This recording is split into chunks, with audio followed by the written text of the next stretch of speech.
Welcome to video 2 of part 3 of the EA Tax Training free EA exam prep course for 2025. Tom here, back with you to discuss representation before the IRS. In video 1, we learned that as an EA, you can represent clients before the IRS. But what does that really mean and how do you go about it?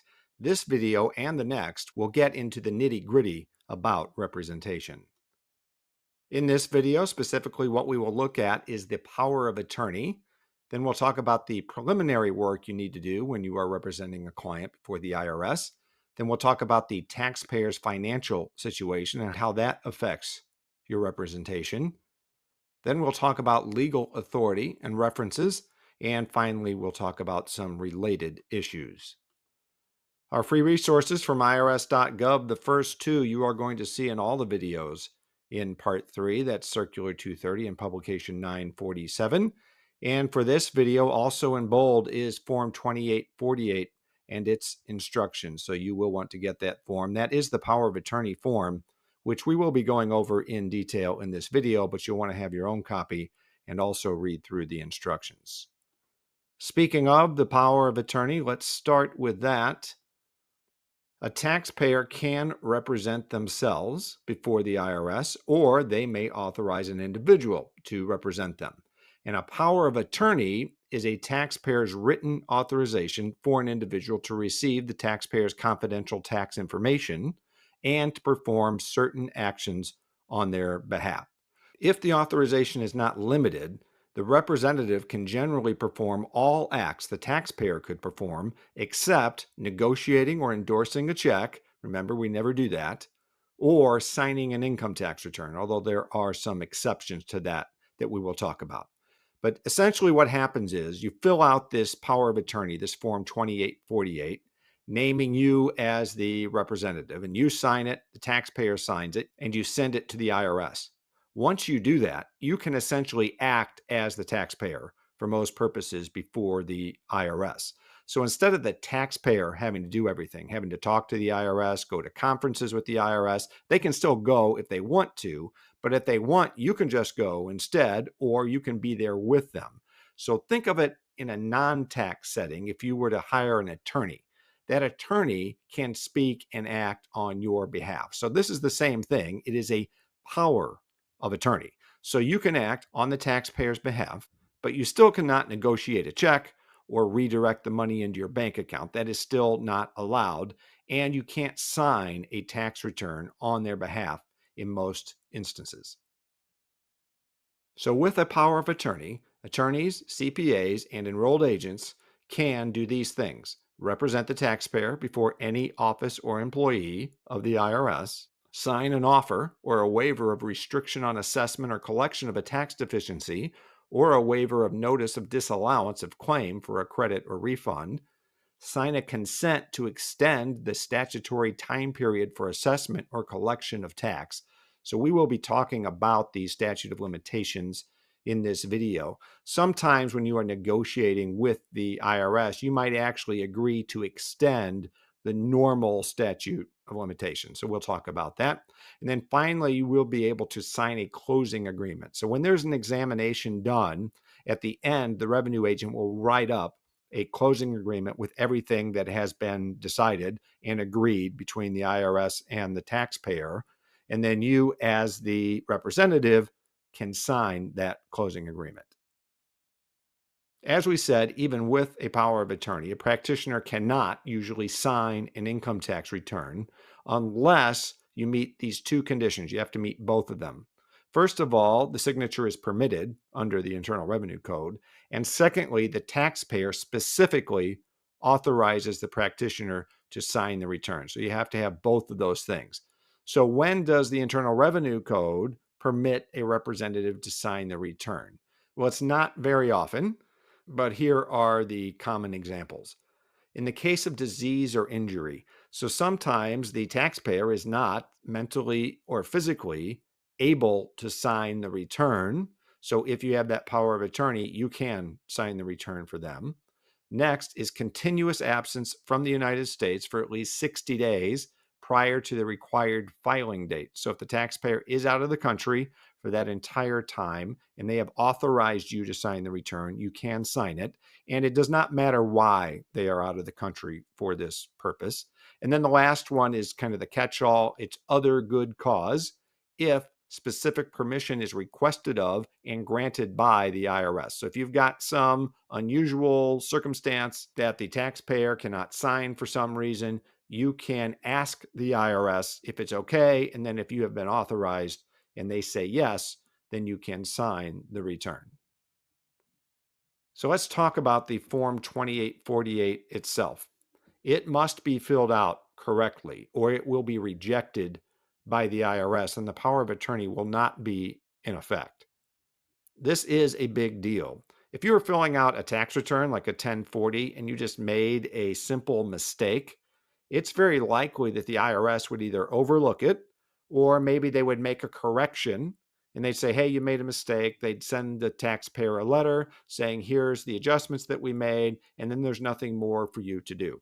But if you make a mistake on the 2848, they will just reject it and the power of attorney will not be in effect. And these can be time sensitive. Sometimes you are trying to respond to a notice, for example, within a certain period of time. So you cannot afford for this POA to not be in effect. So you want to make sure that you are filling it out correctly. So that's one of the reasons you need to get this form, look it over, and read those instructions so you know how it needs to be filled out.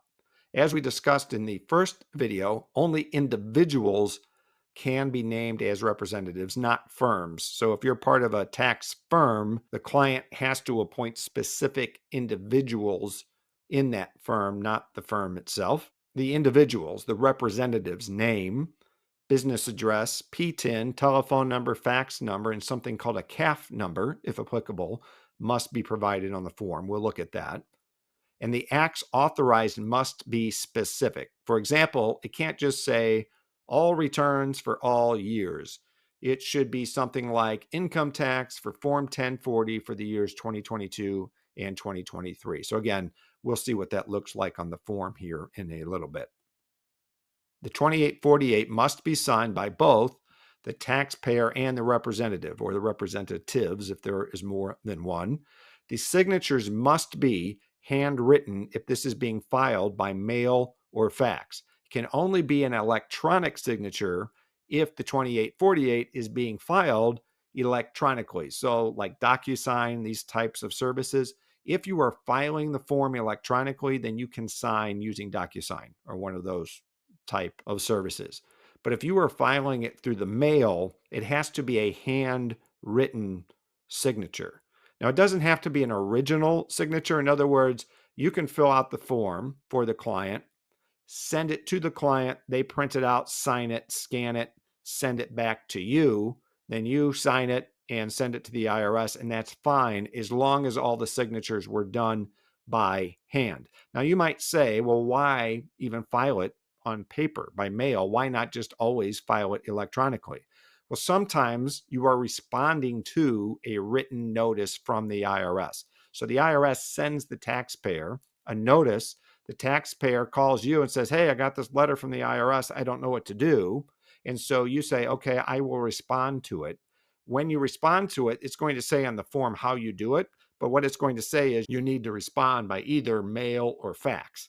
And from experience, I'll tell you that responding by mail is better than responding by fax. But either way, whether it's mail or fax, it has to be hand signed. So you will write a response to that IRS notice and you will attach to it this completed and signed Form 2848. You will put that in the mail, send it to the IRS. So those signatures have to be actual handwritten signatures. And then also for a corporation, any authorized officer can sign.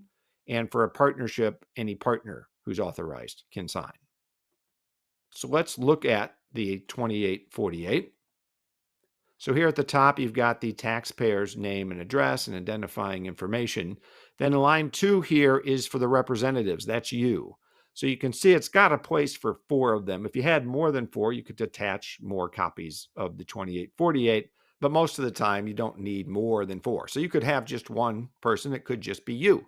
Or if you work in a firm, it might be 2, 3, or 4 people. So how many ever people here, you fill it out, you put in your name, your business address, your CAF number if you have one. Again, we'll talk about that a little bit more here later. Your PTIN, your telephone number, and your fax number if you have one. And then if you have had a change in either your address, your phone number, or your fax number from the last time you filled out a 2848 for any client, doesn't matter who, then you will check this box to let them know they need to update their records. And then you can see here also there's this box. Check if to be sent copies of notices and communications. So up to 2 people can have this box. So this is nice. This way, if the IRS is going to send the taxpayer some communication about the issues that are represented on this 2848, then they will also send a copy to the representative if this box is checked. So it's a nice way for you to be kept in the loop and not have to rely on the client sending you the letter that the IRS had sent them. You will already have a copy of it. Then we move down here to line 3, and you can see acts authorized. And so this is the generic statement about what you can do once you are a POA for a client. And you can see here, this is where you have to be specific about what is being covered. So you've got description of the matter, and they give you some examples. So if it's income tax, you can put income or income tax. Tax form number, you could put 1040. Years or periods, you might put 2022 or 2022 and 2023. You can put more than 1 year, but you can't just leave it open-ended like all my 1040s. That doesn't work. You can also have more than one type of form. So let's say it's a business and it's an S corporation. So you might put on here income tax form is 1120S, and then whatever the years are, 2022 to 2023.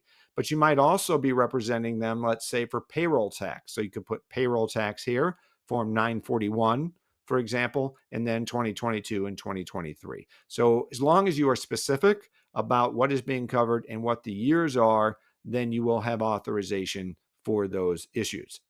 This fourth line, this is if you do not want the IRS to add this POA to your CAF, that centralized authorization file that we're going to talk about. We'll talk more about this later.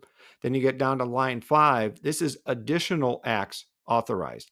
So if in addition to all the things you can normally do, the taxpayer wants to give you extra authorization, this is where they do it. So for example, if they want to allow you to sign the tax return, this is where they do it. Check this box right here. There can also be other things, substitute or add representatives. This is a nice one. If you work for a firm, people sometimes come and go from the firms. So you might want to substitute a new person for somebody who has left, for example. So if they check this box, then you as the representative can send the IRS a letter that says, hey, we want to add this person and subtract this person from our power of attorney, and you don't have to fill out a new 2848 or have the client sign or anything like that. And then you can see there are some other possible actions you could check the box as well. And then there is this other acts authorized down here. So if there's something that's not covered up here that the client wants to give you permission to do, they can write that in. Then on page 2, you can see a specific acts not authorized. So if there's anything the taxpayer does not want you to be able to do, they can fill that in here. And then finally, there is this retention or revocation of prior power of attorney. So we will talk about this a little bit more. But if another practitioner already has a power of attorney for the same issue, for the same years, and you file a new one, you file this one, that will automatically revoke that prior practitioner's power of attorney. They will no longer have power of attorney unless you check this box. So if the taxpayer wants both of you to have power of attorney, they don't want to revoke that other practitioner's POA, then you check this box and you include a copy of that other power of attorney when you send this power of attorney in. And then we have the taxpayer's declaration and signature, date, etc. Then part 2 is the declaration of the representative. So what you are basically saying here is, Yes, I am eligible to be a representative. I'm not disbarred. I'm legit. That's what you're saying. And then you're going to see here that you are one of the following. So you will be an enrolled agent. So you're going to be C. I want to remember that C. Then you come down here, and this is where you're going to fill out for each person listed back on page 1, each representative. Remember, there were 4 slots, so you've got 4 here. So these correspond to the 4 on the first page. So you want to do this in the same order. You're going to put their designation. So this is you. You put a C here in this box saying that you are an enrolled agent. Then the licensing jurisdiction, you would put IRS. Then the enrollment number, you put your EA number here. When you become an enrolled agent, the IRS will send you a number that is you. You will put that here. Then you will sign. Again, you're going to hand sign this as this is being sent in by mail or fax, and then you are going to date it. And each person listed will do the same. So now let's talk about that centralized authorization file, or CAF. This is how the IRS keeps track of who has a power of attorney for which clients and for which forms and matters and for which time periods.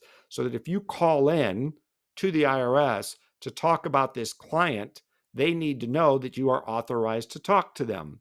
So they have this system. You call in, you give them your name, and then they will look it up. Then they will ask you a couple of questions to verify that it is you, and then they will talk to you. So this is the system that allows them to do that. So when you send in your 2848, if you've never done one before, they will assign you a CAF number, a centralized authorization file number. They will send that to you in the mail. And then when you do future 2848s, you will put that CAF number there on the first page. This last point here is that line 4 checkbox that we saw. Sometimes you're doing some little thing. It's only a one-time, short-term thing that you need the 2848 for. There's not going to be any back and forth. You're not going to need to call the IRS or have any other correspondence with them. So in that case, you can check that box and they will not waste their time updating the CAF system to enter that information. Alternate forms of power of attorney. So 99 point something percent of the time in the real world, you are going to do a power of attorney on a Form 2848. But you need to know for the exam that you don't have to. The taxpayer can use a power of attorney that's not on the 2848 as long as it includes all of the same information. So if they go to an attorney, for instance, the attorney writes up a power of attorney just on regular blank paper, as long as it includes everything that would be on the 2848, the IRS will accept it.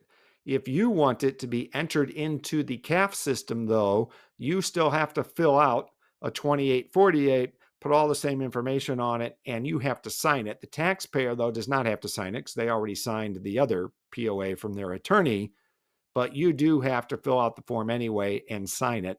So again, the vast majority of the time, if you're doing a power of attorney, you're just going to do it on the 2848. But for the exam, know that you do have this alternate way of doing it. Withdrawing or changing a power of attorney. So a power of attorney is valid until it is either revoked by the taxpayer or the representative withdraws. The taxpayer may revoke by getting page 1, a copy of page 1 of the 2848, writing revoke at the top, signing it and dating it, and mailing that or faxing it to the IRS. If they don't have a copy, then they can just write out a statement, sign it, and date it, and send it to the IRS. Similarly, the representative can withdraw by basically doing the same thing. Page 1 of the 2848, they write withdraw at the top, sign it, date it, send it to the IRS. If they don't have a copy, they write out a statement saying that they withdraw, send it to the IRS.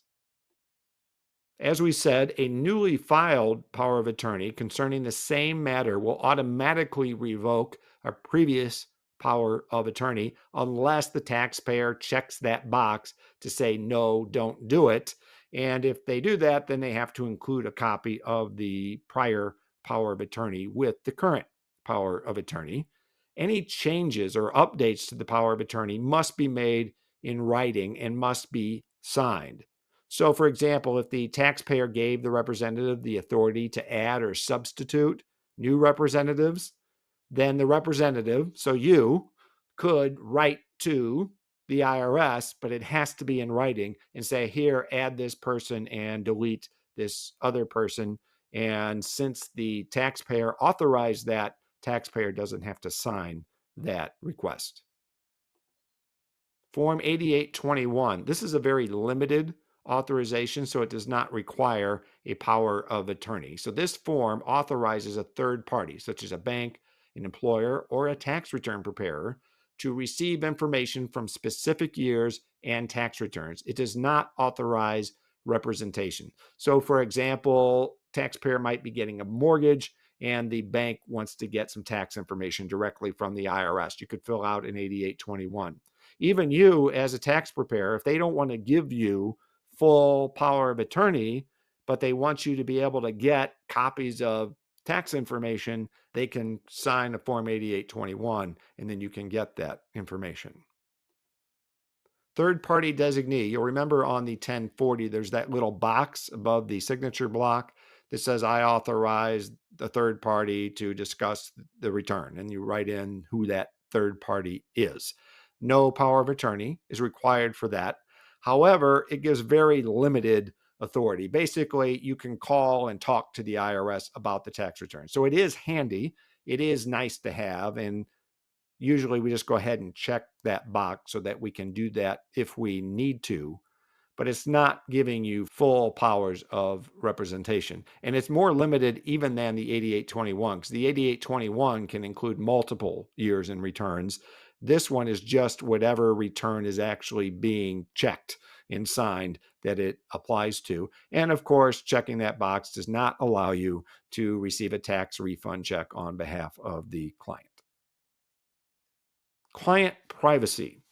Practitioners are required to keep all client tax return information strictly confidential. It is a crime to knowingly disclose it. It can be a civil violation. In other words, you can be sued or you can be sanctioned by the IRS, even if the disclosure is not done knowingly or recklessly. I drive my wife crazy with this. This is kind of a running joke. I do the tax returns for several people in her family, and I absolutely refuse to discuss any of the information from that return with her. Now, probably most of those family members really wouldn't care if I did, but I don't because it's not her business. I am required to keep it confidential. They are my clients. I am not going to discuss it with anyone. If they want to discuss it with her, fine, that's their business, but it is not my place to do that. So when you are working with client information, it needs to be confidential, not discussed with anyone, unless you meet one of the exceptions. So, of course, wouldn't be a rule if there were not exceptions. So the first exception is if the client gives you consent. The consent has to be in writing and it has to be very specific. It can't be general consent. I'm not going to read all this to you, but you can read through all of the things that have to be included in order for that consent to be valid. But if the client wants to give consent for you to discuss or disclose with someone else, they can do so, but it does have to be in writing. Another exception is that the practitioner can disclose information to a second taxpayer who appears on the tax return as long as the second taxpayer is related to the first taxpayer. And that means spouse, child, grandchild, parent, grandparent, general partner, or beneficiary. And the first taxpayer's interests are not adverse to the second taxpayer, and the first taxpayer has not prohibited the disclosure. So let me give you an example. If you have a married couple who is filing married filing separately, they must put on their tax return the name and social security number of their spouse has to be on there. So as long as you meet this criteria, you can disclose one spouse's tax information to the other spouse because their name is on that return. However, let's say that couple is going through a divorce. Well, now their interests are adverse to one another. So if they are going through a divorce, you are not allowed to disclose that information from one spouse to the other. Or if one of the spouses has said, don't disclose this to my spouse, then you cannot disclose it to their spouse. But absent that, you can disclose it because their name is on the tax return. The rest of the exceptions. No consent is required to disclose information in any of the following circumstances. If there is a court order or a subpoena for you to disclose that information. Now, in the real world, I would always be consulting an attorney just to make sure. However, for the exam, you need to know this is one of the exceptions. You've got a court order or a subpoena, you can disclose the information. Or if you have an administrative order or subpoena from a federal or state agency or commission charged with licensing or regulating tax preparers. So if you are being investigated, for instance, by some state board, you may be required to disclose some confidential tax information, and you can do that under these circumstances.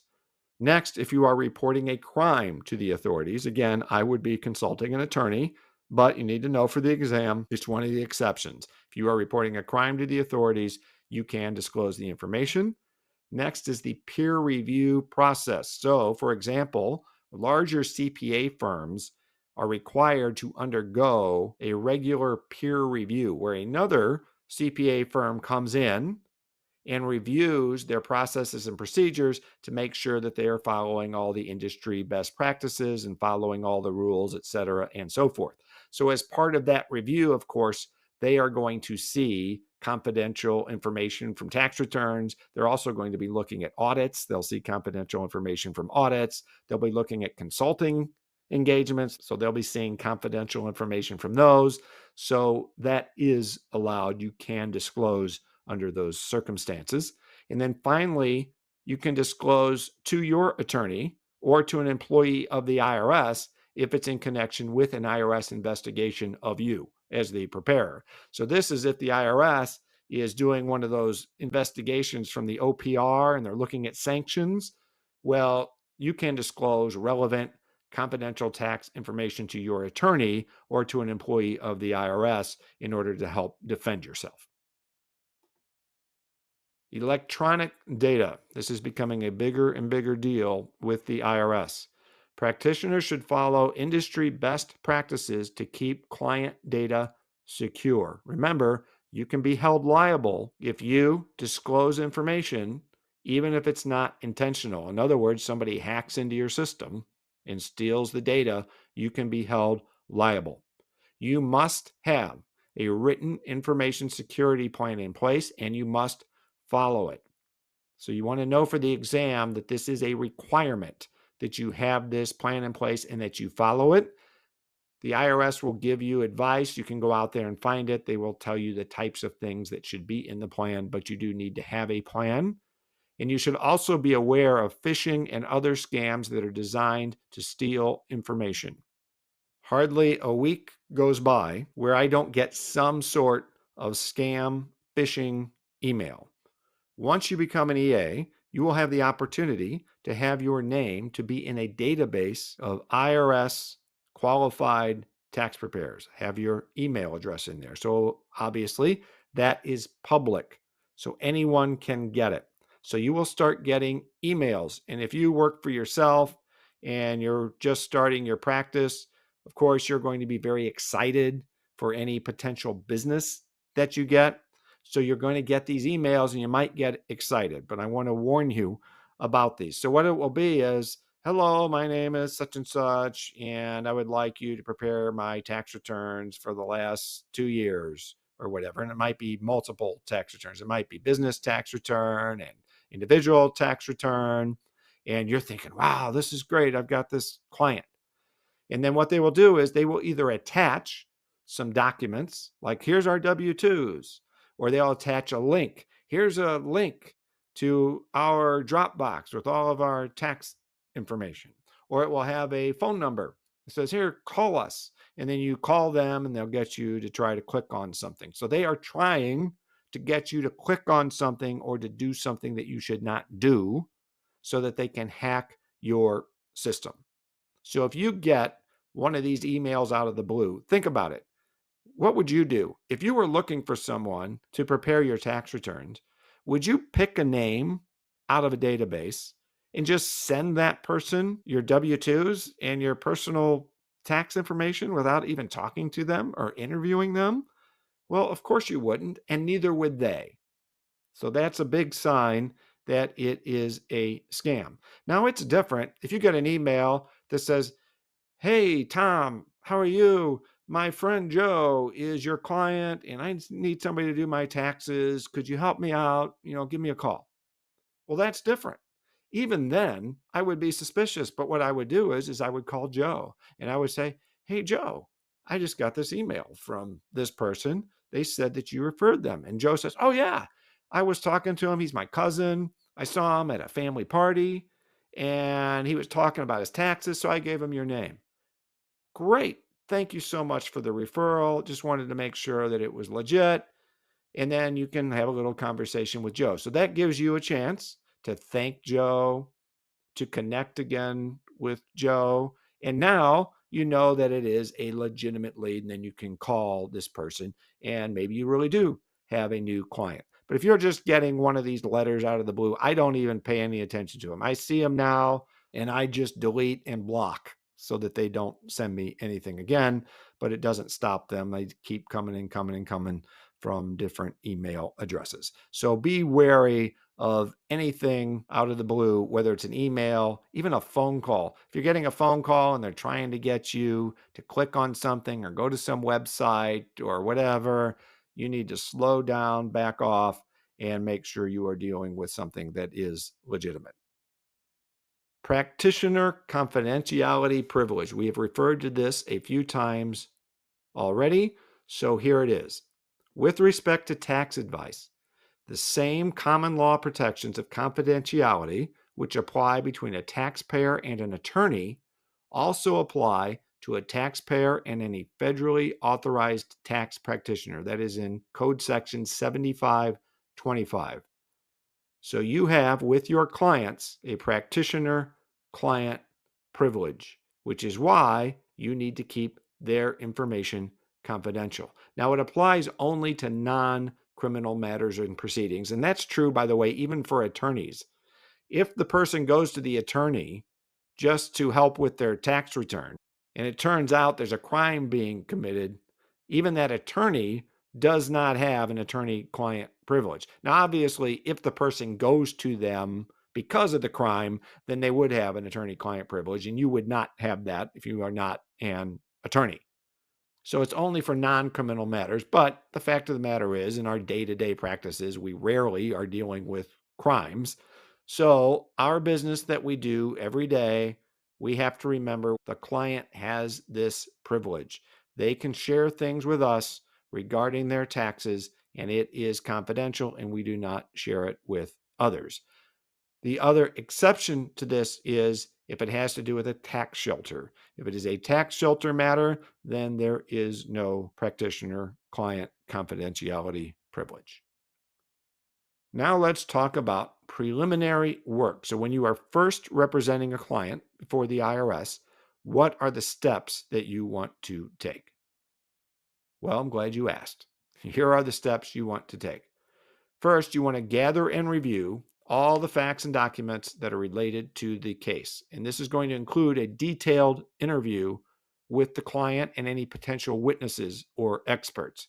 You're going to want to identify the tax issues that are involved. You're going to consider the possibility of criminal aspects. And if there is any, then you need to have the client contact an attorney. Doesn't mean you cannot also work with them on the tax side, but if there's a possibility of a crime being committed, they do need to consult with an attorney. You also need to consider your own competence or expertise in this particular matter, as we talked about in the first video. So you have to be honest with yourself and with your client about whether or not you have the competence to handle this item.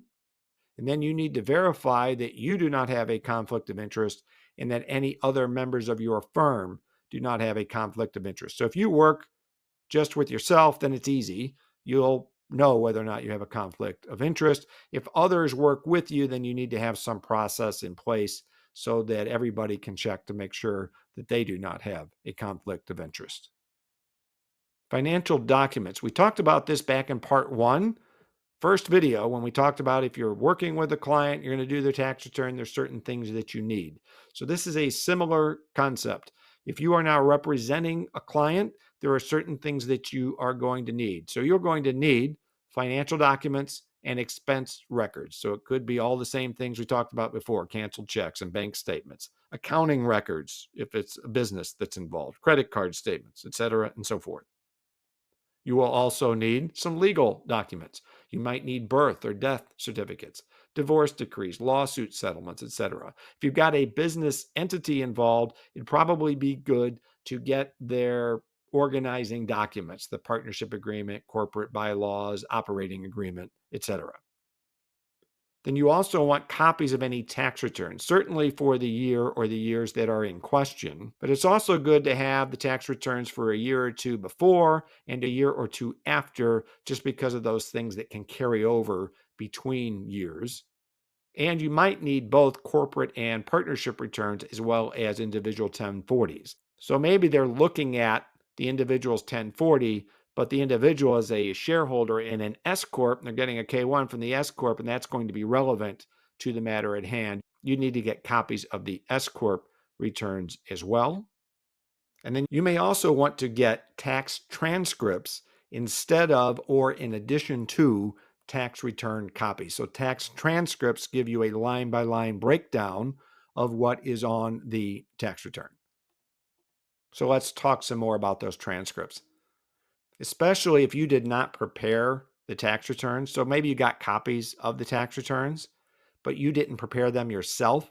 It's a good idea to get a transcript so that you can make sure that what you're seeing on the copy of the tax return is the same as what the IRS has listed in their system. And if you couldn't get copies of the tax returns and you can't get them for some reason, then the transcript is going to be the best that you have. So you at least want to get the transcript. It's almost as good as having a copy of the tax return. It shows you for each line on the tax return what the amounts were. I'd still rather have the tax return, copy of the tax return, but the transcript is almost as good. And it is very easy to get. You can do it online by using e-services, and we'll show you coming up what that looks like and how you do it. If you want to get actual copies of the tax returns and the client does not have them, you can get those copies by filing a Form 4506.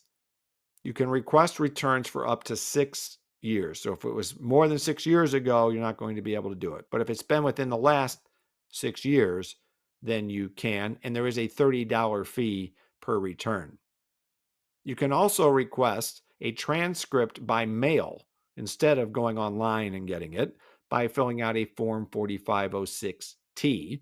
It's so easy to get them online. There's no reason to do this, but it is available. And the other thing is, if you get it on paper, the IRS will only send it to the taxpayer. They will no longer send it to any third party, including you, with a power of attorney. So it's only going to go to the taxpayer. So just get it online. It's a lot easier. So this is what it looks like if you want to get one online. You're going to go to irs.gov/tax-professionals, and then you're going to access e-services and choose Transcript Delivery System, or TDS. And this is what it looks like. Then you're going to access that, and it reminds you that you must have a 2848 on file or the 8821 that we talked about. Here is a sample of what a transcript looks like. This is just one page. It's the first page. They will usually be 2 or 3 pages long, depending, but you can see it's got basic taxpayer information, and then it does show you each line of the return and the dollar amounts that are there. Now let's talk about the taxpayer's financial situation and how that affects your representation. When you are representing a client before the IRS, the client's ability to pay any tax that is due is often a key issue. This will affect offers in compromise, installment agreements, and collections in general. We're going to talk about all of those things in more detail in our next video. But just know that one of the key things that you need to know and that the IRS needs to know is how much does the taxpayer have the ability to pay? Because the IRS knows that you can't get blood from a turnip. So if the taxpayer doesn't have any money or assets and they don't have much income to speak of, well, you're in a really strong position from a negotiating standpoint, because what's the IRS going to get? They're not going to be able to get much. But you need to have a good handle on that situation. You will need a clear, detailed picture of your client's financial health, their income, their expenses, their cash flow, their assets, their liabilities, and any potential liabilities.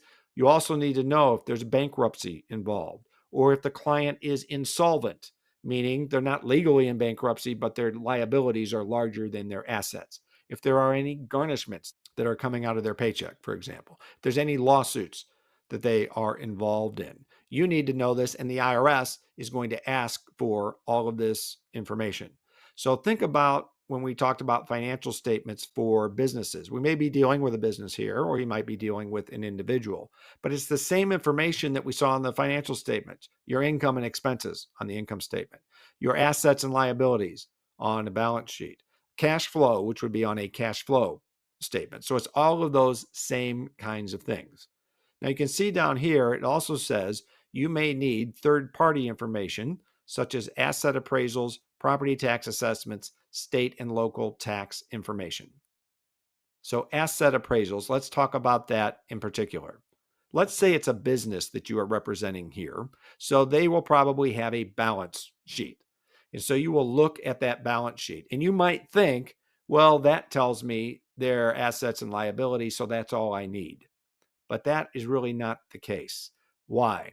Because in financial accounting, when we prepare a balance sheet, the assets, the value of the assets on that balance sheet is what's called their book value. So it's their basis. Think about their basis, how much you paid for that asset. Then, of course, there can be adjustments to that. So if it's a depreciable asset, then it's the original cost minus any depreciation deductions that have been coming. Of course, there can be additions as well, but the point is, it's the basis of the asset that is on the balance sheet. That is not necessarily the same thing as the fair market value of that asset.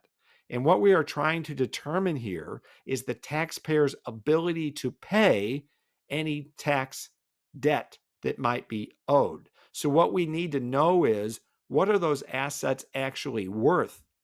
You could have a business, for example, that has a building on their books that they bought 20 years ago and that has been depreciated since, and the book value is very low, but it could be worth a lot of money if you were to sell it. So you need to know the fair market value of all of the assets. Of course, it's also possible for it to go the other way. You could have a car that the taxpayer just bought and its fair market value is actually worth less than its book value. So either way, you need to know. Then you are also going to have to give a detailed account of income and expenses. It's not enough to just say, I've got this much income and this many expenses. You need to show the detailed line items of those income and expense amounts, which that leads us to the IRS collection financial standards. So the IRS has standards for how you present this information. They are used to help determine that taxpayer's ability to pay. Allowable living expenses are those that are considered necessary to provide for the taxpayer and his or her family's health and welfare and/or production of income. So in other words, necessary business expenses would be allowed. But if you've got a client that's living high on the hog with all kinds of extravagant expenses, the IRS is not going to let them count that when they are filling out these forms to show their income and their expenses. For expenses, there are a couple of different standards. So for housing, utilities, and transportation, there are local standards. So these are published by the IRS. So for housing, utilities, and transportation, the IRS is acknowledging that some places in the country are more expensive to live than other places in the country. So it's more expensive to live in New York City than it is in Little Rock, for example. So they have published local standards with housing, utilities, and transportation amounts for New York, and they have different published standards for Little Rock and for all different areas around the country. The taxpayer is allowed the lesser of that published standard or the amount they actually spend. So if their rent is lower than the IRS's published standards, they have to use their actual rent. But if their rent is higher than the IRS's published standards, they have to use the IRS's published standards. They don't get credit for the total amount of their actual rent. For all the other expenses, so food, clothing, healthcare, and everything else, there are national standards. So these are the same no matter where you live. The taxpayer is allowed to use these amounts regardless of the amount they actually spent. So if they actually spend less on food, for example, than these published standards, they are allowed to use the published standards. Of course, if they spend more than the published standards, they're also only allowed to use the published standards. But with the local standards, you use the lesser of the published standard or the actual amount spent.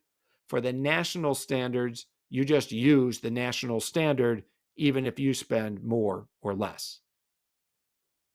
Bankruptcy.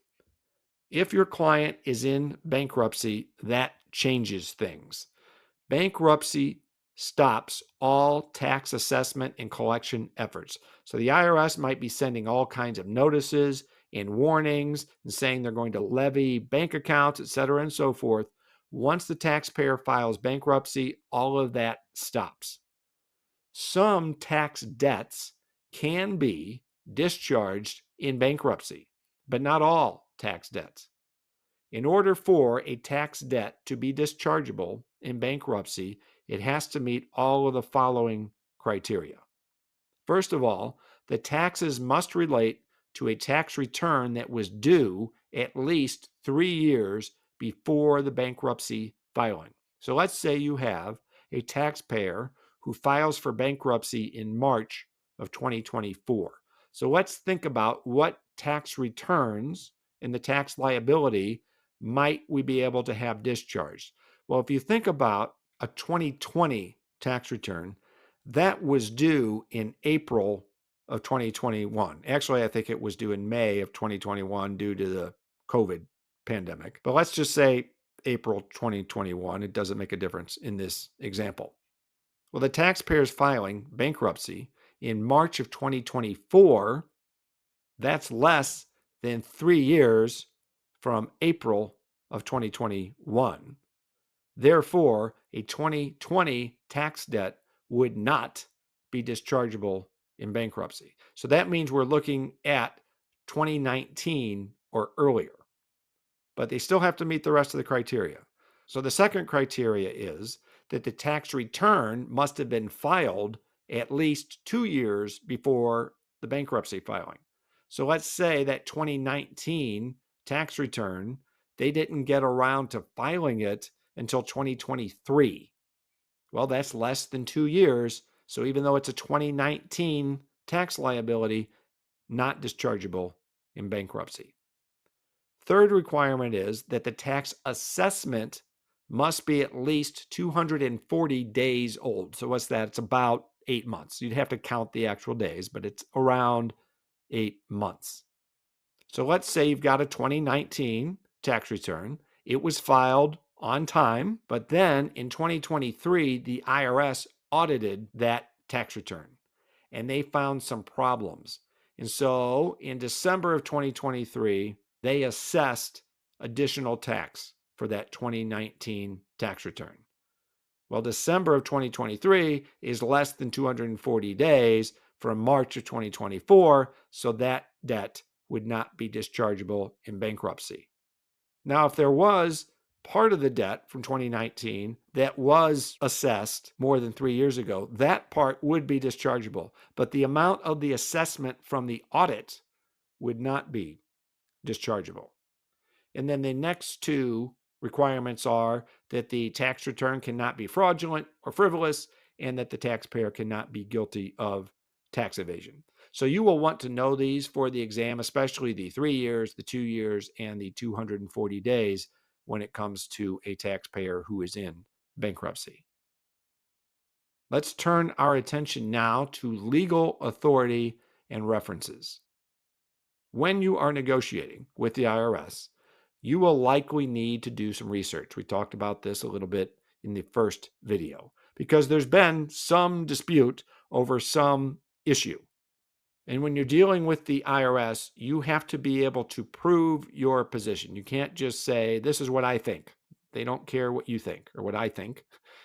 They want to know, what does the law say? What do the rules say? So you will need to be able to do that research, find the relevant laws, cases, etc., apply those to the facts, and show the IRS why you're right and why you should prevail. So when you are doing your research, there are different levels of authority. Some things hold more weight than others, and the IRS will pay more attention to them than they will to other things. What you see here on the screen is the rough order of priority. So first would be the U.S. Constitution. We're going to talk about each of these, by the way, but first would be the U.S. Constitution, which of course in the United States, the Constitution is the source of everything. It's the source of all the individuals' rights. It's the source of the government's rights. It is the final authority for everything. However, as a practical matter, when we're dealing with tax situations, we're not going to be referring to the Constitution very often. So next on the list, and really the top dog of everything, is the Internal Revenue Code. So that is the tax law. Then you can see these other things: Treasury regulations, legislative history, case law, and so forth. So these are all the authoritative sources. There are also non-authoritative sources. So these are sources that you can use to do your research that can then point you to the authoritative sources that you need to use in order to make your argument. So some examples of these is something called the Internal Revenue Manual that we'll talk about, and then IRS forms, instructions, and publications, which you are all very familiar with from going through this course. There are also secondary sources or third-party sources. So these are research tools, books, databases, etc. So some examples of the names you'll see are BNA, CCH, RIA Checkpoint, LexisNexis, Westlaw, and there can be others. So those can help you to get a handle on the issues and to know where to look to get more authoritative information. So let's look at each of these. So we'll start with the Constitution. You saw this back in part 1, but it is the 16th Amendment. It was enacted in 1913. So Article 16, the Congress shall have the power to lay and collect taxes on incomes from whatever source derived, without apportionment among the several states, and without regard to any census or enumeration. So what had happened was Congress had enacted an income tax. The Supreme Court found it to be unconstitutional, so the 16th Amendment was added to the Constitution. But as we said before, as a practical matter, you're not likely to be citing the Constitution when you are in front of the IRS negotiating for your client. So that brings us to the Internal Revenue Code. The Internal Revenue Code is the tax law. So when you say the tax law, technically we mean the Internal Revenue Code. It is the foundation of all federal tax authority, with the exception of some tax treaties if you're dealing with international issues. But within the United States, the Internal Revenue Code is the top authority. All federal tax law is codified into Title 26 of the United States Code. Probably good to remember that. And the code is called technically the Internal Revenue Code of 1986. So every few decades, there's a major overhaul of the tax law, and they will rename it. And so the last time they renamed it was back in 1986. Trivia question: What was it before it was the Internal Revenue Code of 1986? The answer, 1954. It was the Internal Revenue Code of 1954. So you can see there were 32 years between 54 and 86. There's almost been 40 years since there was a large enough revision to rename the code. So who knows when it will be renamed again. Treasury regulations. The Internal Revenue Code is often not very specific. So it lays out what the law is, but when you go to actually try to apply that law in the real world, you need more information. So a regulation is issued by the IRS to provide guidance for new legislation or to address issues that arise with respect to existing Internal Revenue Code sections. And the code itself gives the Treasury Department the authority to write those regulations. And sometimes Congress will direct the Treasury Department to write regulations about a particular topic. So the regulations interpret and give directions on how to comply with the Internal Revenue Code. And these are not technically, quote unquote, the law, but Treasury regulations have authority that is very close to the Internal Revenue Code itself. Now, if a judge finds that a particular regulation is in conflict with the actual Internal Revenue Code, then the Internal Revenue Code is going to prevail and the regulation will be considered null and void, or that part of it will be. But that doesn't happen very often. So for practical purposes, when you're doing research, if it's in a regulation, you can consider that to be just as good as being in the Internal Revenue Code itself. There are different types of regulations. First of all, there are proposed regulations. So what will happen is when the IRS or the Treasury Department first writes the regulations, they will put those out to the public and they will say, hey, here's some proposed regulations. Tell us what you think. And then members of the public can submit written comments about those regulations. So who does that? Who submits those? Well, oftentimes it is tax practitioners who have clients that are affected by those regulations. They will read through it and they'll say, hey, did you think about this? Or this doesn't seem like it would work in this situation, or this doesn't seem like the right result. And they will give their opinion. Also, industry groups, if a particular regulation is going to affect a particular industry in a major way, then their industry groups will read through that. They will give their comments and say what they would like to see changed. And then the IRS will go back. They will take all of that into consideration. They may or may not make changes. And then eventually they may issue those regulations as final. Sometimes they don't. Sometimes they withdraw them and they don't issue any final regulations, or they just start over and write new ones.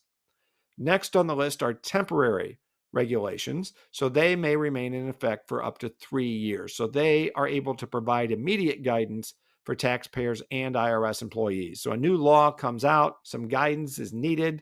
They can issue a temporary regulation.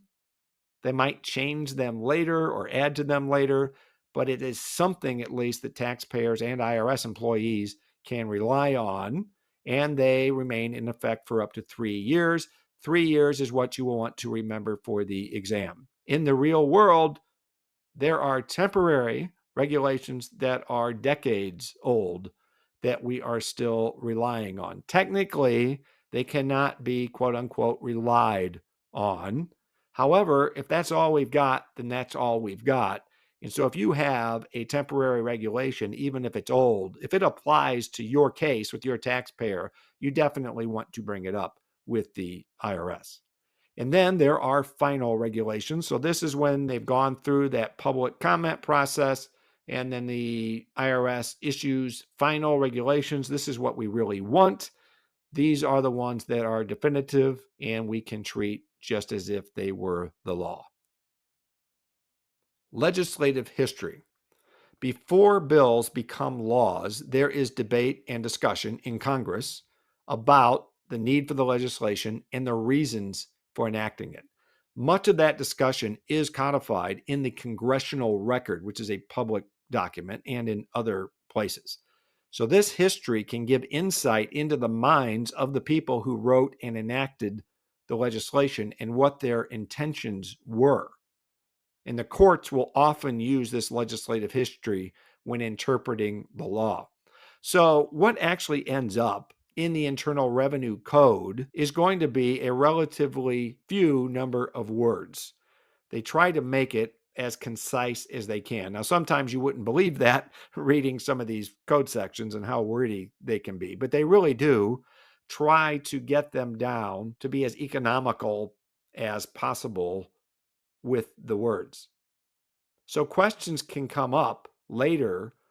What did they really mean here? I know these are the words they used, but what were they trying to say? And so judges love to go to the legislative history to see the debates, to see what each side was saying and what was going on in their minds. What were they trying to accomplish? What was their intention? That's what the legislative history is. And so you can also use that in order to say, hey, here's what the law says. It's a little vague, but we can see here what they intended. This is what they said they meant. And that can be a powerful argument when you are dealing with the IRS.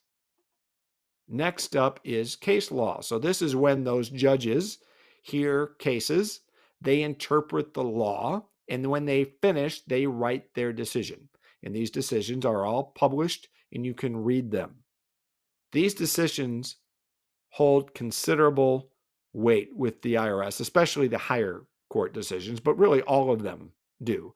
There is a hierarchy of federal courts. So in the United States, the U.S. Supreme Court is the top court. Next is the U.S. Circuit Court of Appeals, and there are several of those. There's not just one. Similarly, there are several U.S. district courts. Then there is one U.S. tax court, and then there are U.S. courts of federal claims that may also hear tax cases. So you will see a lot of cases, especially from the tax court, of course, because that's all they do, but you will see other cases as well. And when you do read a case, you want to make sure that it wasn't appealed and then overturned later. Usually when you're doing the research, it will tell you if a case was appealed and that you need to see some other case. But you always want to make sure that the case that you are looking at is the final word and that it wasn't later changed, or else you'll make a fool of yourself when you realize that the conclusion was the exact opposite of what you thought it was. If the IRS loses a case in court, they may or may not acquiesce to that decision for future situations, unless it comes from the Supreme Court. If something comes from the Supreme Court, the IRS doesn't have a choice. They have to follow it. But any other court, even an appeals court, if the IRS doesn't agree with the judge or the judges, they can say, okay, we lost that case, but we don't agree. And so for future situations with similar facts, we are not going to follow that decision. We are going to go with what we believe is correct. So then those future taxpayers are going to have to also go to court and try to fight it again. Now, that doesn't mean just because the IRS has not officially acquiesced that you should not bring a case up if you find one that fits your facts. Maybe they haven't acquiesced, but maybe the IRS agent that you are dealing with will go ahead and accept it anyway. It just all depends on the circumstances. Now we get to IRS positions. So these are what you see on your screen: revenue rulings and revenue procedures, private letter rulings and technical advice memoranda, IRS notices and announcements, the Internal Revenue Manual, and then the IRS forms, instructions, and publications. So let's talk about each of these. Revenue rulings and procedures. The IRS issues both revenue rulings and procedures to guide taxpayers in particular situations. And these hold a lot of weight with the IRS. So if you have a revenue ruling or a revenue procedure that is on point with the facts in your case, you will definitely want to bring that up with the IRS agent, because after all, it is their own ruling that said something, so they are going to follow it. What a revenue ruling does is it applies the law to a given set of facts. And so taxpayers with similar facts can rely on these rulings for guidance. So they'll take an area of the law that has a lot of disputes or a lot of confusion, and then they will take either a real case and they will sanitize it so you don't know who the taxpayer was, or they'll just make up a fact pattern and they will say, here is how to apply the law to these facts. That's what a revenue ruling does.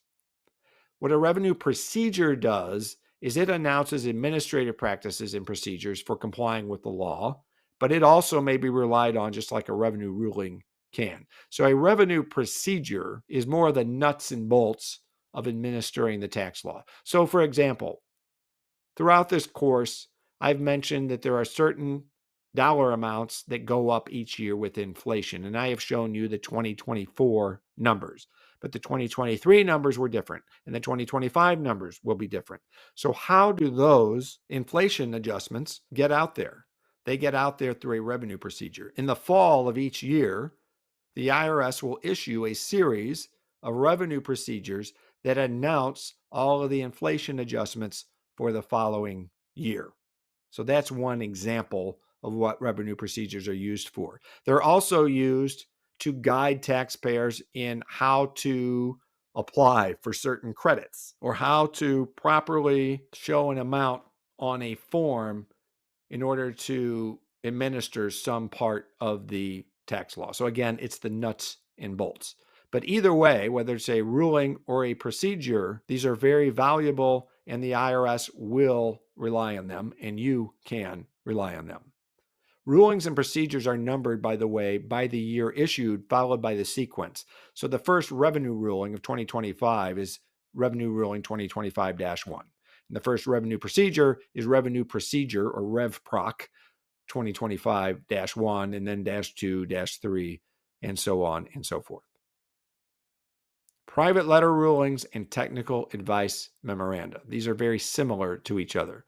So a private letter ruling is when a specific taxpayer requests from the IRS advice about how to handle a particular situation. So you have to pay for this. This is not something you can just send in and do. You have to pay a pretty hefty amount to get a private letter ruling.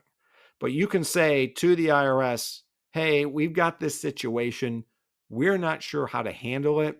We don't want to do anything wrong. Please tell us how we should handle and report this situation. Then the IRS will look at it and they will publish it. And when they publish it, it is published to everybody. So these are public information. Again, they sanitize it so you don't know who the taxpayer was, but you can see how they applied the law to that particular set of facts. Now, private letter rulings and technical advice memoranda are only able to be relied on by the particular taxpayer involved. So technically, you cannot go to the IRS and say, well, I've got a fact pattern just like the one in this private letter ruling, so you have to follow it. Only that actual taxpayer who paid for and submitted the request for the private letter ruling can rely on that private letter ruling. And it will say that right in the private letter ruling. It will say at the end, this can only be relied on. This one particular taxpayer cannot be relied on by anybody else. Having said that, it is an excellent indication of how the IRS thinks about a particular topic. And if you can find one or more that fit or almost fit your fact pattern, it can be persuasive when you bring it up to the IRS. A technical advice memoranda is very similar to a private letter ruling, except instead of the taxpayer being the one asking for the advice, it is the IRS asking for the advice. So you've got a local IRS agent who's not sure how to handle a particular situation. So they will write to their Office of Chief Counsel and say, how should we handle this? And that Office of Chief Counsel will come back with an answer. very similar to the private letter ruling, but again, cannot be relied on by anyone else. So when you're doing your research, look for these private letter rulings and technical advice memoranda. They can be very helpful. IRS notices and announcements. An IRS notice is a public pronouncement that may contain guidance involving substantive interpretations of the Internal Revenue Code or other provisions of the law. Notices can be issued relatively quickly and therefore may be the only guidance from the IRS on a particular subject matter until regulations can be issued. So even temporary regulations can take quite a bit of time to get written. IRS notices can be written fairly quickly. So the IRS will put out a notice that says, here's the tax law, here's what it says, and here is how you actually apply that to various fact patterns. Again, this comes from the IRS, so it is very persuasive. If you have an IRS notice that applies to your client's fact pattern, again, you want to rely on that and use that and bring that to the attention of the IRS agent. Then you have IRS announcements. These have only immediate and short-term value. They may be used to notify taxpayers of impending deadlines or to summarize the law and regulations without any interpretation. So remember when we said if you have a disaster and they might say, okay, anyone in this area that was affected by the disaster, you get an extension of time to file your tax return, for example. That would come through an IRS announcement. Or sometimes it might just be the IRS announcing, hey, there was this new law that was just passed, and this is what it says without any type of interpretation. That would be an IRS announcement. These notices and announcements can be relied on to the same extent as revenue rulings and procedures. Now moving on to our non-authoritative sources. So these, you would not take these to the IRS agent and say, hey, it says right here, so you have to do it. But still, they can be very helpful. So first is the Internal Revenue Manual. This is designed to serve as the single official compilation of the policies, procedures, and instructions and guidelines relating to the organization, functions, administration, and operations of the Internal Revenue Service. It is primarily aimed at IRS employees. However, it is a public document. You can find it at irs.gov/IRM. Consists of 39 parts, and it can give you some insight into what the IRS is looking for in particular situations. So it's kind of interesting to see. You don't need to look at it for the exam, but if you're interested, go check it out. You can see the kinds of things that are in the Internal Revenue Manual. Next are IRS forms, instructions, and publications.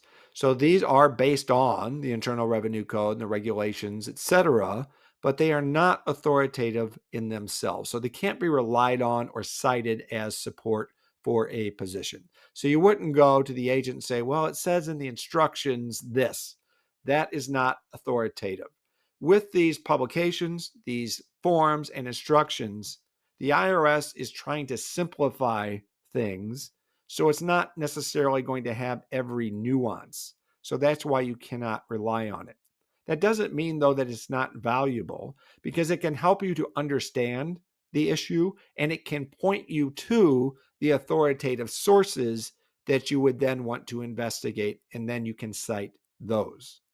So as we've gone through this course, I have recommended these various publications and forms and instructions. Hopefully you have looked at some of them, but the publications attempt to explain the law in an easily digestible format.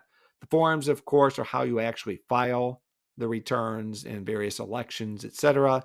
And then the instructions explain how to complete those forms. So definitely use them. You just can't rely on them as being authoritative.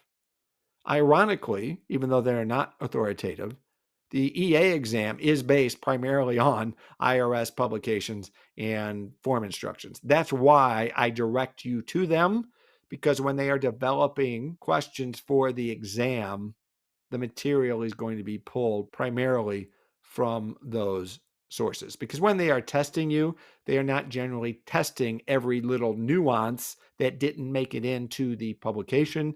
They are testing you on the major concepts which are in those publications. That brings us to secondary sources.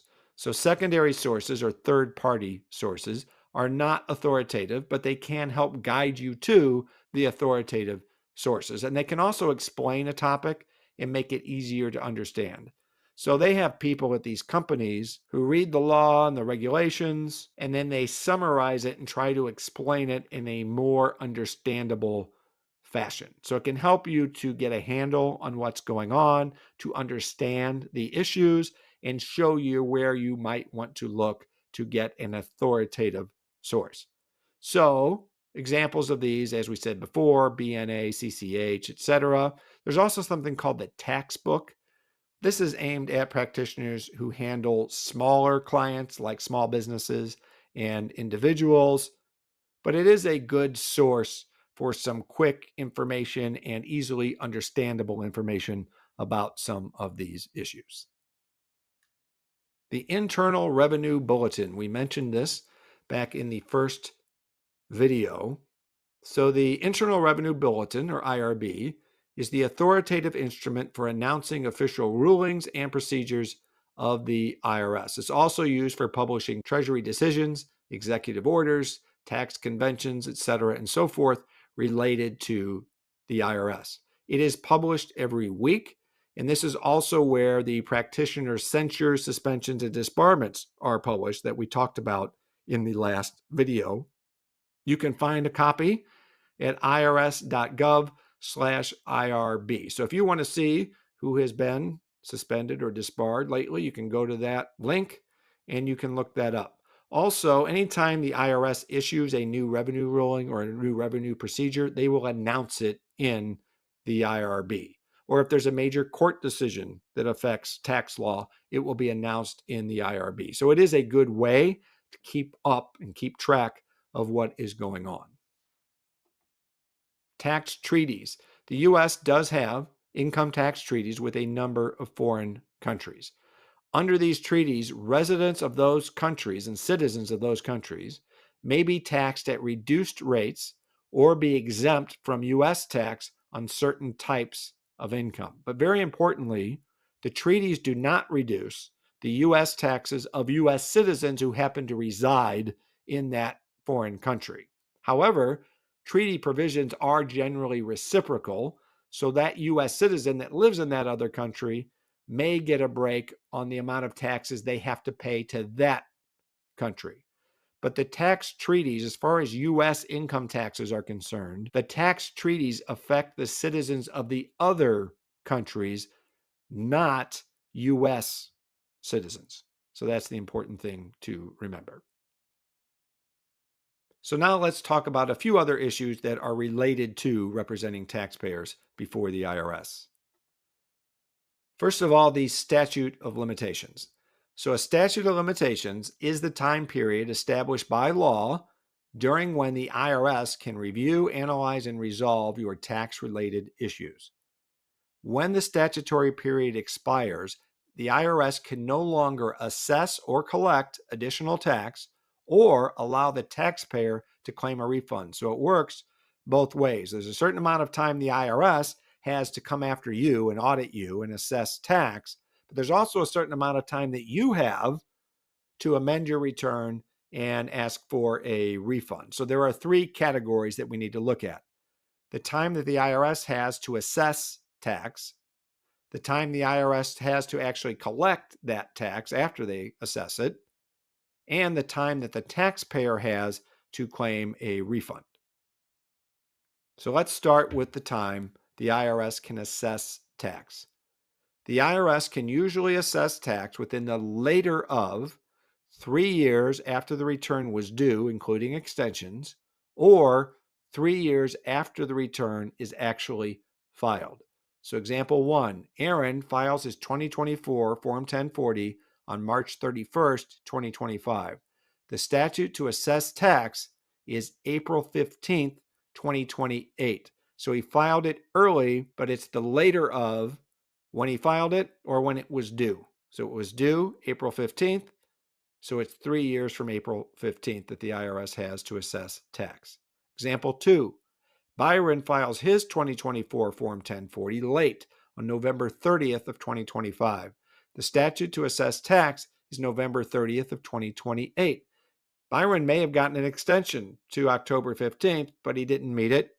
And in any case, remember, it's the later of when it was due or when it was filed. So since he didn't file it until November 30th of 2025, the statute to assess tax does not expire until November 30th of 2028. There are, of course, exceptions to this 3-year assessment date. If the taxpayer never filed a tax return, then the statute of limitations has never started, and therefore it will not start until he or she files a tax return. So if the tax return hasn't been filed, there is no 3-year statute. You can only have a statute for a tax return that has been filed. Secondly, if the taxpayer omitted 25% or more of their gross income from the return, then the statute is 6 years. And that's even if it was unintentional. Doesn't matter. If you omitted 25% or more of your gross income, then instead of 3 years, it is 6 years. If the taxpayer filed a false or fraudulent return, then there is no statute of limitations. And then the last exception is if the taxpayer and the IRS agree to extend the time to assess tax. So this is something you might be involved with. You might be actively negotiating with the IRS, and the statute of limitations is about to expire. As part of the negotiations, you might say, okay, we will extend that statute another 60 days or 90 days or whatever the case may be so that we can wrap up our negotiations. That is something that you might do. The time limit to assess tax can also be suspended in certain cases. So first of all, if the IRS issues a notice of deficiency, it's also called a 90-day letter, then the time is suspended. So in other words, let's say it's been 2.5 years, and now the IRS issues this 90-day letter. Well, they have met the statute because remember, they have to assess tax within 3 years. Well, it's only been 2.5 years. So once they issue that 90-day letter, that stops that clock from ticking. If that letter is later withdrawn for any reason, then that clock would start back up and there'd be another 6 months that the IRS would have. The other time the time limit can be suspended is if the taxpayer files for bankruptcy. Because remember, once they file for bankruptcy, the IRS is required to stop all of their letters and their efforts and their normal processes. So since they're required to stop, the clock stops too. So if it's been 2.5 years, then once the taxpayer files for bankruptcy, that stops. Once the bankruptcy is over, starts back up again. And there would be another 6 months still left. Now let's talk about the time that the IRS can collect tax. So obviously, just assessing the tax does not mean you're also collecting the tax. So generally, the IRS has 10 years from the date the tax was assessed in order to collect the tax, along with any associated penalties and interest. So that's what you want to remember for the exam. 10 years from the date the tax was assessed. There are certain situations that can extend or suspend that time. So you see them all here. There's an installment agreement that's entered into, again, bankruptcy. There's an offer in compromise. If the taxpayer is requesting a collections hearing, if the taxpayer is requesting innocent spouse relief, if the taxpayer is on military service or living outside of the U.S., all of those things can extend or suspend that 10-year statute of limitations. But mostly what you want to remember for the exam is the 10 years. So now, how long does the taxpayer have to claim a refund? Generally, the latest the taxpayer can request a refund or claim a credit is the later of 3 years from the date the tax return was filed or 2 years from the date the tax was actually paid. And again, if the return is filed before the due date, it is considered filed on the due date. But you will definitely want to remember this, the later of 3 years from the date the return was filed or 2 years from the date the tax was paid. Unless, of course, there is an exception. And no rule would be complete without exceptions. That's what I say. So there are some exceptions to the 3-year, 2-year rule. First of all, we talked about this in a previous video. If you are amending to claim a bad debt or worthless security, you have 7 years from the return due date instead of 3 years. If you are amending to claim a foreign tax credit or deduction, you have 10 years from the original due date. If you were affected by a presidentially declared disaster, you have 1 additional year, and that will be announced by the IRS. If you serve in a combat zone, you may have more time to file. And finally, if you agree with the IRS in writing to extend the time. So similar that we talked about before, you might be negotiating with the IRS. You agree to extend the time to assess.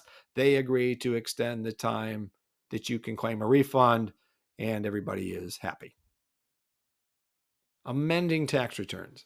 If an error is discovered on a return that's already been filed, it can be amended as long as it is within the statute of limitations. If the return is filed before the due date, it is considered to be filed on the due date, as we have seen before. Filing an amended return generally does not extend the statute of limitations for the IRS to audit the original nor amended return. This trips a lot of people up. They assume that if they amend their tax return, that the clock resets and that the IRS now has another 3 years to audit that return. But that is not the way it works.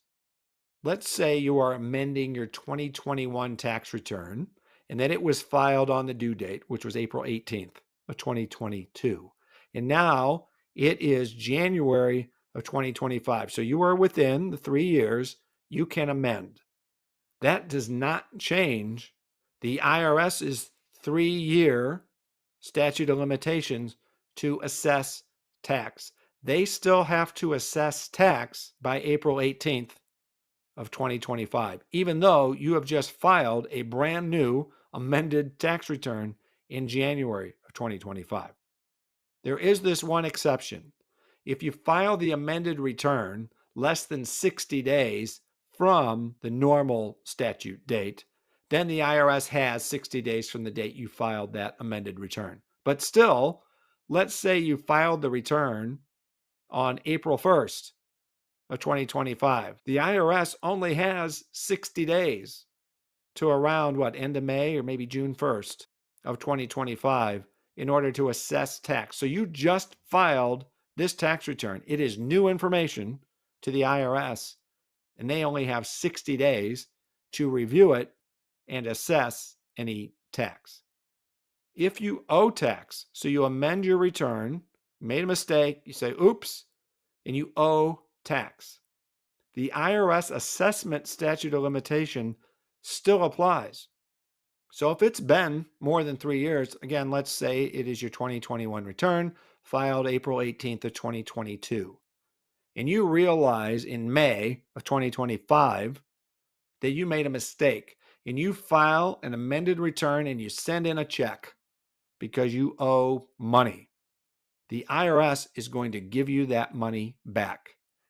They cannot assess that tax because it is beyond the 3-year statute of limitations. Even though you are the one who brought it to their attention and you voluntarily amended your return and sent them a check, they cannot accept it.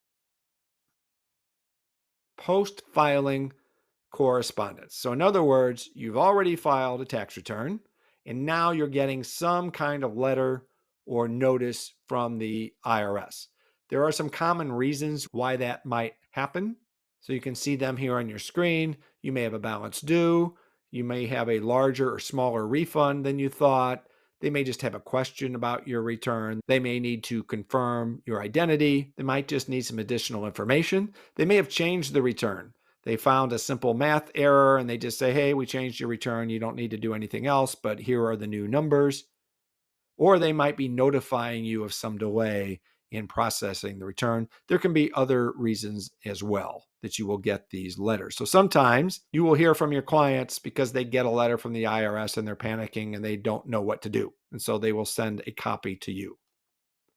So when you receive that notice, the taxpayer or the representative, so we'll assume it's you in this case, should do the following. First of all, read the notice carefully. This is not a time to skim or to speed read. You need to pay attention to details to exactly what that notice is saying. Then, if necessary, you are going to want to respond. And in the letter, it will tell you what you need to do to respond. It'll say, if you don't agree, write us at this address and tell us why you don't agree, et cetera, and so forth. So you would do that. If it shows that the taxpayer owes money and you agree, like, yep, they really do owe the money, then taxpayer needs to just pay the money. And again, there will be a date on there that says you need to pay by this date or else additional interest and penalties will apply. So you want to make sure you pay by that date. Or if the taxpayer can't pay, then you contact the IRS and enter into some arrangement for payment. Of course, you always want to keep a copy of the notice. And if you are responding, so let's say you don't agree and you are sending your response, you want to include in that a completed power of attorney. So if you don't already have a power of attorney, then you're going to want to get one, fill it out, have the taxpayer sign it, you sign it, send it in with that response. If you've already got a power of attorney for that particular matter, it's still a good idea to go ahead and put a copy in there with the letter so that when they get it, they can see that, okay, yes, in fact, they do have a power of attorney.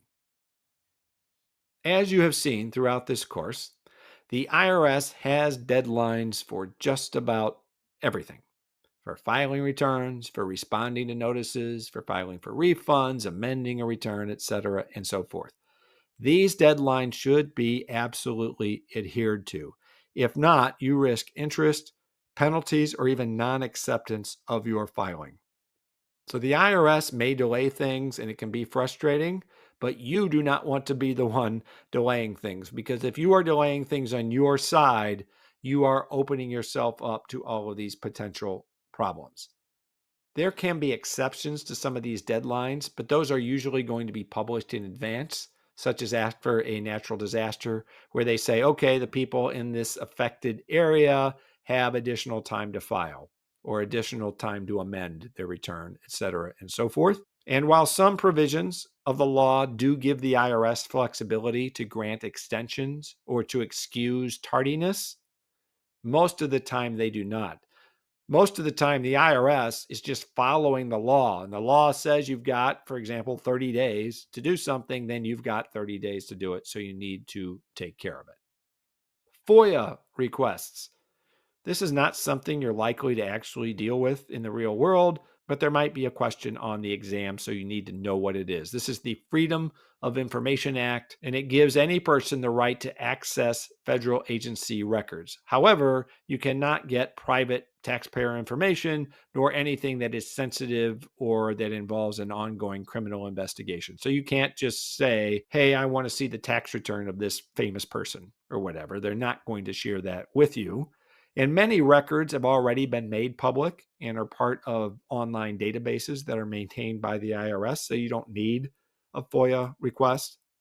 If you do want to make one, they can be made online at a portal. But if you want paper records, then you may have to pay a fee. These are mostly done by journalists who are looking for information. So the main thing you want to remember for the exam is that the IRS will not divulge any private taxpayer information nor anything that is sensitive or involving an ongoing criminal investigation. Sometimes we hear that here in the United States, we have a voluntary tax system. And you might be thinking, well, it doesn't seem too voluntary to me. So, what does it mean when we say we have a voluntary system? Well, it is called that because it relies on voluntary compliance. Taxpayers self report their income, fill out their tax returns, and pay the tax rather than the IRS determining the tax and then taking the money. So that's what we mean by voluntary. Now, of course, if the taxpayer does not voluntarily comply, then the IRS has the authority to assess and collect the tax due, along with interest and penalties and criminal penalties. might also come into play. So it's kind of voluntary, not voluntary, but when you hear that term voluntary tax system, this is what they mean. Tax avoidance and tax evasion, you definitely want to know the difference between these for the exam. Tax avoidance is taking steps to legally lower your tax liability. And we are all doing this all of the time. If you contribute to an IRA or to a retirement plan at work or to a health savings account, or if you are deducting mortgage interest on your home, you are engaging in tax avoidance. It is perfectly legal. Congress puts things in the tax law because they want people to do them. They want people to save for their retirement. So they give you a tax incentive to do so. And there are lots of other things they want people to do in order to spur the economy, for example. So tax avoidance, perfectly legitimate. It's a big part of what we do with our clients. Your clients will pay you good money to help them to legally avoid tax, and that is a good thing. Tax evasion, on the other hand, is a criminal act in which individuals and companies do not pay their taxes that are legally due, and tax evasion is a felony. So tax avoidance, good. Tax evasion, bad. So you want to remember that distinction for the exam. Taxpayer Advocate Service. So if you get hung up on something when you are working within the IRS and you feel like you're banging your head against a wall and no one is listening to you, no one is responding, you're caught up in the bureaucracy and it's just maddening, it can be very helpful to go to the Taxpayer Advocate Service. It is an independent organization within the IRS. They help taxpayers resolve problems that they are having with the IRS. They protect taxpayer rights, and they make administrative and legislative recommendations to prevent and correct problems. So the taxpayer advocate, they really do a good job. They will see ongoing problems, for example. They'll have lots and lots of taxpayers coming to them, and they will bring this to the attention of the IRS and Congress. They'll say, hey, this is a problem. You need to fix this. They can also help with particular problems that taxpayers are having. So a taxpayer is not hearing back from the IRS in the time period that they thought they were going to hear back. Things like that. They can help to unclog the system, if you will, and to get things moving. So they are called your voice at the IRS, and it is completely free. And there is at least one taxpayer advocate service office in every state. And in many states, there is more than one. So, what can the taxpayer advocate help you with? Well, they can help individual or business taxpayers when the problem is causing financial difficulty to the individual, their family, or their business. So maybe, for instance, there's been a levy on an account or a lien on an account, and the taxpayer or you, the representative, is trying to get it resolved and to deal with the IRS, and they're just not hearing back or they're not getting cooperation. The taxpayer advocate can help. Or if they are facing an immediate threat of adverse action. So their account is about to be seized. And if that account gets seized, they're in big trouble. Again, taxpayer advocate can help. If the taxpayer has repeatedly tried to contact the IRS, but no one has responded or they haven't responded by the date promised, or if there is an IRS process, system, or procedure that just is not operating as intended, causing the IRS to fail to timely respond or resolve the issue. Those are the types of things the taxpayer advocate can help with. They cannot help you if you are just wrong. If the IRS has said, hey, you owe this money and you just don't like it, but the IRS is right, the taxpayer advocate is not going to be able to help you. They are there to help you fix or get through the bureaucracy and the related problems of the IRS. They cannot change the outcome of any type of IRS assessment or audit or anything like that. Did you know there is a taxpayer Bill of Rights? It is true. There are 10 fundamental rights that every taxpayer has in interacting with the IRS. Read through the list and be familiar with it. You don't need to memorize it, but just if a question comes up, you'll probably remember what was on the list. So first of all, you have the right to be informed. You have the right to quality service. You have the right to pay no more than the correct amount of tax. You have the right to challenge the IRS's position and to be heard. You have the right to appeal an IRS decision in an independent forum. You have the right to finality. In other words, once an issue has been dealt with, you shouldn't have to worry about the IRS coming back again to try to get you on that same issue. You have the right to privacy. You have the right to confidentiality. You have the right to retain representation. That's you, the enrolled agent. You have the right to a fair and just tax system. So that is the Taxpayer Bill of Rights. Again, just be familiar with it. Taxpayer identity theft, our last topic in this video. So tax-related identity theft happens when someone steals your personal information to commit fraud. Your taxes can be affected if your Social Security number is used to file a fraudulent return or to claim a refund. If a taxpayer believes that someone may have used their SSN to file a fraudulent return, they should notify the IRS immediately by submitting this form 14039.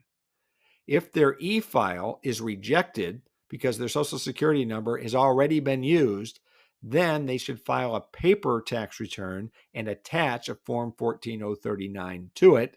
And in that case, they will be sent a personal identification number to use to file in future years. So here's what happens. We all know about identity theft, and we know that a lot of our personal information, probably a lot more than we would like, is out there somewhere in the recesses of the dark web. And criminals will get a hold of your information, including your Social Security number, and they will file electronically a bogus tax return using your Social Security number. And of course, it's going to show a big refund, and they will direct the payment to their own bank account. But once they have filed that with your Social Security number, if you then go and try to file your own legitimate tax return, it will be rejected. The e-file will be rejected because they're going to say somebody already filed a tax return with this Social Security number. So at that point, you are forced to file on paper. You cannot file electronically for this year. And then, of course, you will attach that 14039 to your return. Then in future years, every year, you will be sent through the mail this PIN, and you can put that right in the tax software because without that PIN, it will not go through. So whoever files a return with your Social Security number will also have to have the PIN in order for that to be accepted by the IRS. And you can actually request a PIN even if you've never been a victim of identity theft, just in order to prevent it, if you want to do that. But all of this is one of the reasons that I always advise clients to file as early as they can within tax season. So if they can file in like February or March instead of waiting till April, then maybe they'll put their legitimate return in before the fraudster tries to put in a bogus return to help prevent this. But in any case, if it does happen, this is how you handle it. And that is the end of video 2 covering representation in general. In the next video, we will talk about specific areas of representation before the IRS, how those work, and how you should handle them. So I will see you in video 3.